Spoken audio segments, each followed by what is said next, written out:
안녕하세요. 심리상담연구소 마인의 이화연입니다.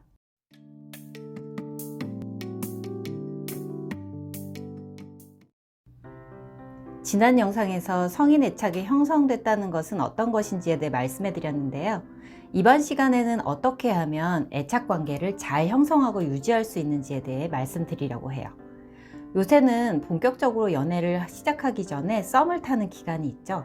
그러다가 본격적으로 1위를 선언하면서 연애가 시작되고 또 결혼을 결심하게 되고요. 그렇게 연인 관계나 부부가 되면 당연히 서로 애착이 형성됐다고 생각하죠. 그런데 상담을 하다 보면 결혼을 결심했다고 하는 커플의 경우도 그렇고, 심지어는 결혼 생활 20년 차인 부부도 애착 관계가 형성되지 않아서 어려움을 호소하는 경우가 많은데요.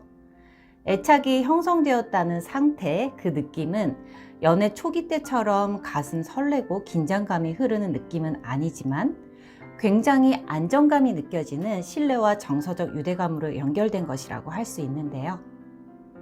이전 영상에서 성인 애착이 형성되면 부부가 변치 않는 행복한 결혼 생활을 할 수 있고, 개인적으로도 정서적으로 안정되고 도전과 성취 경험도 많아지는 성장을 경험하게 된다고 설명해 드렸는데요.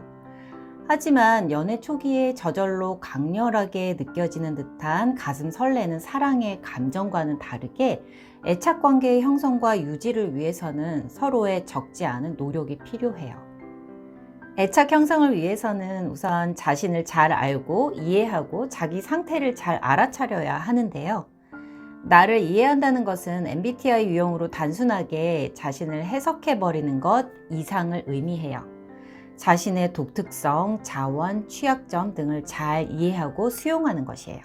쉽게 말해, 나는 뭘 좋아하고 싫어하는지, 어떻게 살고 싶은지, 잘하는 것은 무엇이고 또 자신 없는 것은 무엇인지 등을 잘 알고 이해하는 것인데요. 그렇게 자기 자신한테 관심이 많아야 자기를 있는 그대로 수용하고 사랑할 수 있고, 그런 사람이 배우자를 수용하고 사랑할 수 있겠죠. 그리고 그렇게 되어야 자신의 상태를 잘 알아차리게 되는데요. 자신의 상태를 잘 알아차리는 것이 왜 중요하냐면, 그래야 상대방 탓만 하면서 격한 갈등으로 가지 않을 수 있기 때문이에요. 흔한 예로 회사 일로 스트레스를 받아서 자기 상태가 안 좋은데 집에 와서 잘못도 없는 배우자한테 짜증을 내고 화풀이를 하는 경우가 있죠. 평소처럼 먼저 퇴근한 남편이 거실에 누워서 TV를 보고 있는데 괜히 그 모습이 꼴보기 싫고, 왜 설거지 이렇게 해놨냐고 트집을 잡아서 짜증을 내는 거죠. 처음엔 짜증을 받아주다가 남편도 결국 같이 화를 내면서 부부 싸움을 하게 돼요. 이런 상황이 반복되면 남편이 내가 힘든 것도 알아주지 않는 무심한 사람이라면서 원망만 하게 되고, 결국은 관계에 금이 갈 수도 있어요. 이럴 때 자기 상태를 잘 알아차린다면 평소와는 다르게 상대방이 야속하게 느껴질 때 짜증을 내지 않고, 내가 요새 스트레스를 많이 받아서 힘들구나, 그래서 화가 날 일이 아닌데 화가 나는구나 하면서 상대방에게 화풀이를 하지 않고 성찰적인 태도로 자기 상태를 우선 잘 돌볼 수 있겠죠. 그리고 상대방에 대해 관심을 가져야 하는데요. 상대방이 사소하게 뭘 좋아하는지 싫어하는지, 어떤 가치관을 갖고 있는지, 더 깊게는 마음속에 해결되지 않은 상처나 과제는 무엇인지를 잘 이해하고 있어야 해요. 그리고 애착 형성을 위해서는 상대방에 대해 아는 것에 대해 그치지 않고 그것을 배려하고 행동으로 실천하는 것이 중요해요. 매운 음식을 못 먹는다고 수없이 얘기했는데도 계속 매운 음식 먹으러 가자고 하거나, 기념일에 꽃 선물을 꼭 받고 싶다고 했는데 20년 결혼 생활 동안 한 번도 꽃 선물을 하지 않는다거나 하는 경우가 있는데요. 사소해 보이지만 이런 일도 반복되면 결국 상대방이 나를 소중한 사람으로 여기지 않는 것 같아서 마음에 상처가 되죠. 그리고 상대방을 자상하게 이해하고 배려하는 행동을 하기 위해서는 앞에서 말씀드렸듯이 자기 자신을 잘 알고 돌볼 줄 아는 것이 우선이 되어야 합니다.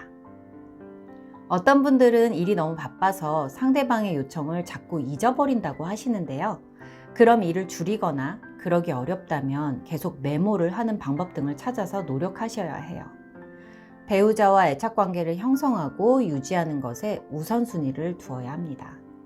그리고 더 깊이 있는 이해가 바탕이 되면 좋겠는데요.